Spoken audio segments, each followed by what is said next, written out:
Hey everybody, we are at our next part of the recording and mixing guide, and what we're going to do this time is basically learn how to set up a project. We're going to open up our DAW or digital audio workstation of choice. I'm using Cockos Reaper, and if you guys are following along, then basically what we're going to be doing here is getting this project ready. I'm going to go over kind of like the basics of what to do. Because I know this is really scary, but I already have a Reaper tutorial on how to use this and like close to the very basics on what to do with a DAW, whether you're using this or Logic or Cubase or whatever. So I'm not gonna baby you on this tutorial, but instead I want to focus on how I like to set up projects, which hopefully should be educational to you guys who don't set it up the way I do, and show you some tips and tricks that I think maybe a good like 50 to 70% of you guys may not know. So I'm gonna hop to it, and if you're still lost or you just want a template to go for it, just check out my Reaper tutorial linked at the bottom. Okay, so the first thing we're gonna see when we open up a brand new project is something as blank as this. We've got all this space. This is where the actual music wave files and tracks are gonna go, and you might see this master. If you don't see it, you can right click into this area and click show master track, and what this basically is the master track is the final thing that we're gonna be hearing. And the reason why you want this in general, I like to have it here, is because sometimes we might want to have some like effects going on, or we want to check the levels, and all this is going to appear here. There's a few cool tricks that you can do with automating and other complicated stuff we could play with later. It'll also show up down here, and that's very important for when we go into mastering. Of course, we're not there yet, so pay no mind.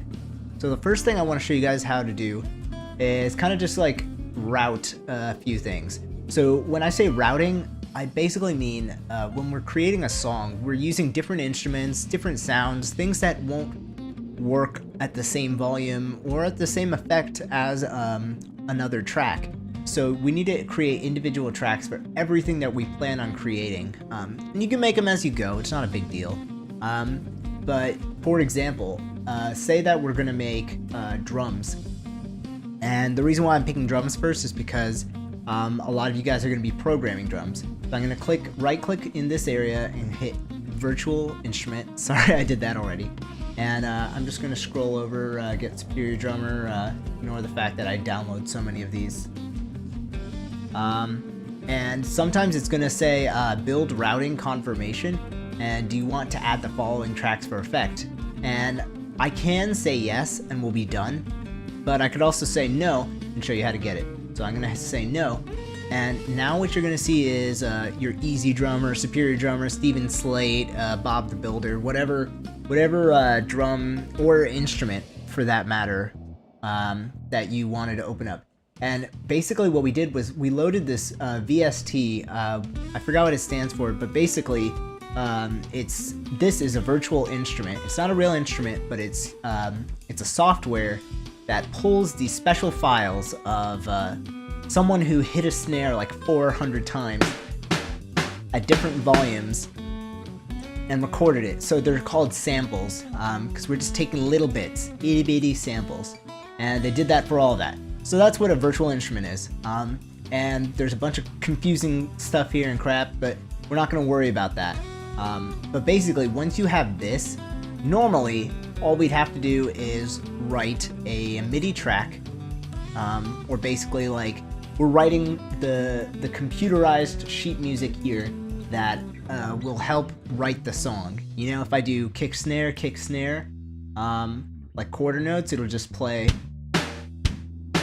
I have a drum tutorial that I'll also put in the description because I don't want to waste time in this mixing guide showing you stuff I've already showed before. What we're gonna do here is we're gonna say we want to mix the kick drum differently inside Reaper, and we want the volume to be different, and we want it all nice and neat at the bottom here of our mixing guide. So what we're gonna have to do is a couple things. First thing is we need to go to our effects in Reaper, I don't know how other DAWs work, but I'm going to go to the top bar, and I'm going to go to options, and I'm going to click build multi-channel routing for output of selected effects. What this is going to do is basically it goes to the software and it says, hey, how many outputs do you have? How many different tracks are in this thing? And if you already know how Easy Drummer and Superior Drummer work, you can have a lot. So I'm just gonna click yes, and it basically creates every single, let me hide these, it's gonna create every single one of these available to you. You can take out some by messing with this option here and then like unplugging all these, and maybe I should do that in the future for a template. But basically it's gonna take every output and match it here. So see this S2-1? This stands for Superior Drummer 2, our software, -1, our output.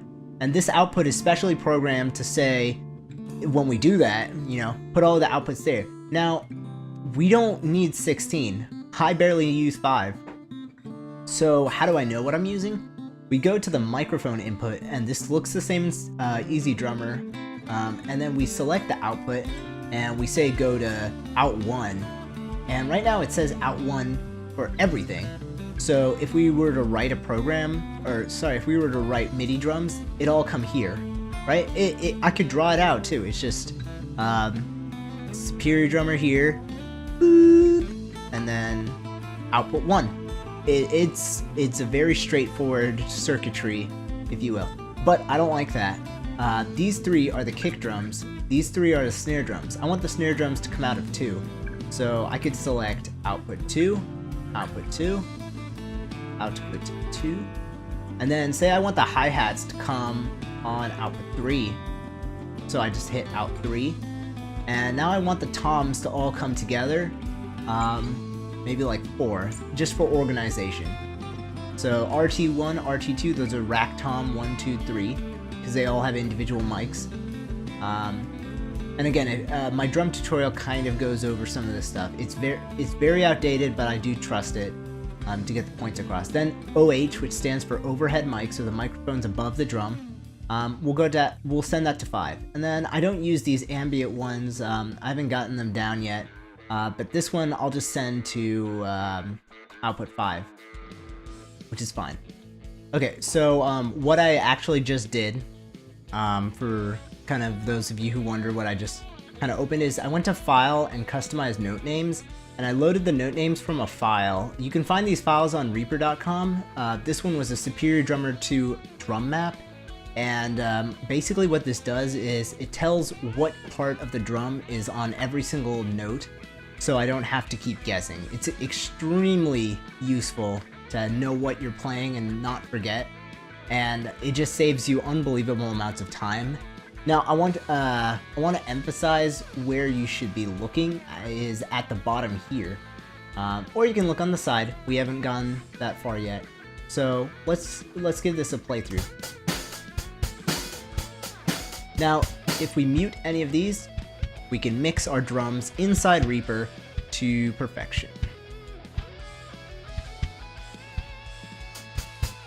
I know the bottom part's getting a little cut off, but hopefully you guys can basically see that the kick, just like I said, is first, snares next, hats are next for 3, the toms are all going out to 4, and then the overheads and some of the ambience is getting to 5.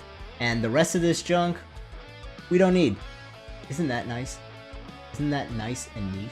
Now, what I'm going to quickly do is I'm going to rename all of these. And for those of you guys wondering why I'm making a whole tutorial on setting up, it's because I think that everyone needs sometimes a template or something that they can load quickly to begin with. And a lot of these tips I didn't know for a long time. So if you already know this stuff, skip it. You don't have to be upset or leave a comment.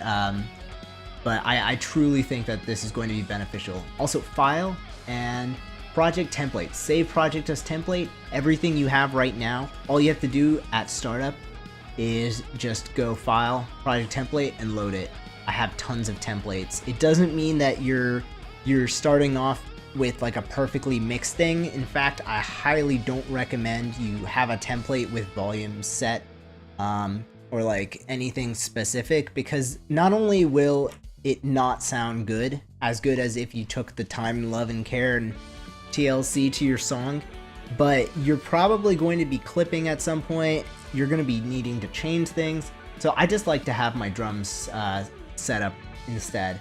So let's continue naming these. And because we're not recording into these, we don't need to see these. So let me quickly show you another thing. Before we do anything else with these, I just want to kind of emphasize that we don't actively need to see any of this. All we really need to know is that we're writing Superior Drummer and it matches up.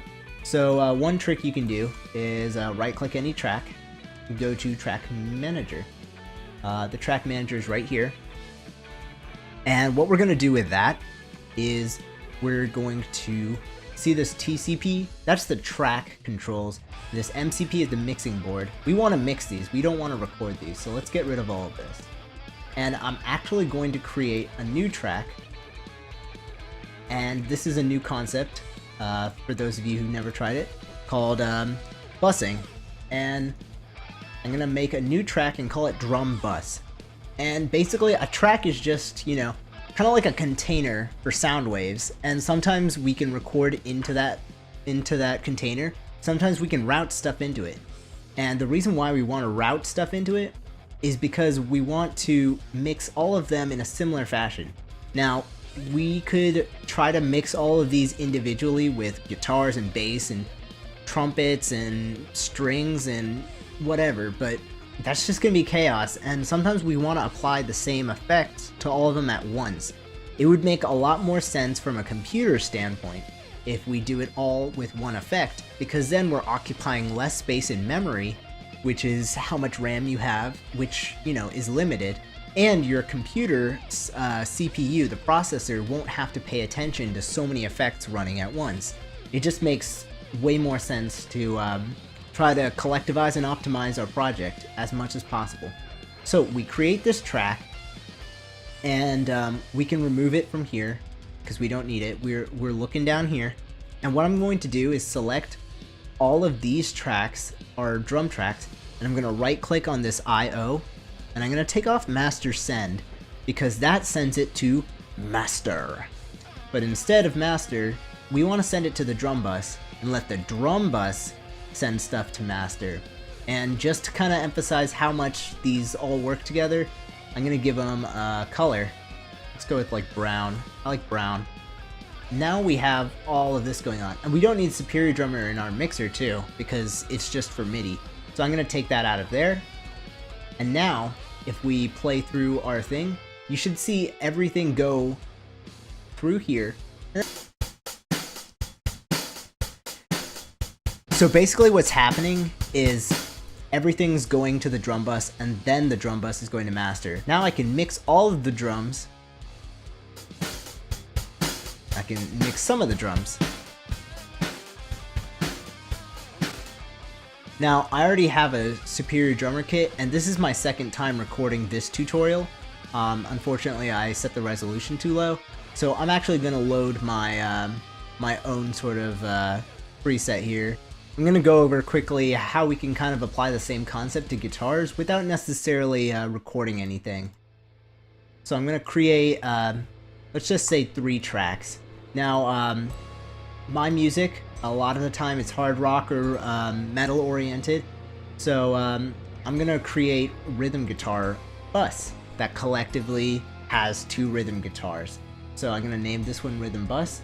And with traditional metal and rock music, especially towards the later years in the digital age, we do what's called double tracking, where we'll play the chords and the rhythmic guitar elements twice. Once and send it all the way to the left, once and all the way to the right. And it basically creates what most people in the industry like to call a wall of sound, something that bands like Motorhead kind of implemented from an early start, and soon you had thrash metal kind of doing it. A lot of bands might use 4. I've used I think 3 or 4 guitars, rhythm guitars, on my album PK Rocking, and it works out pretty well, but you have to play much more in time and tighter, or else you're going to have a very messy sound, because it's more obvious that something is wrong or something is kind of sticking out. It's not a pretty kind of chaos.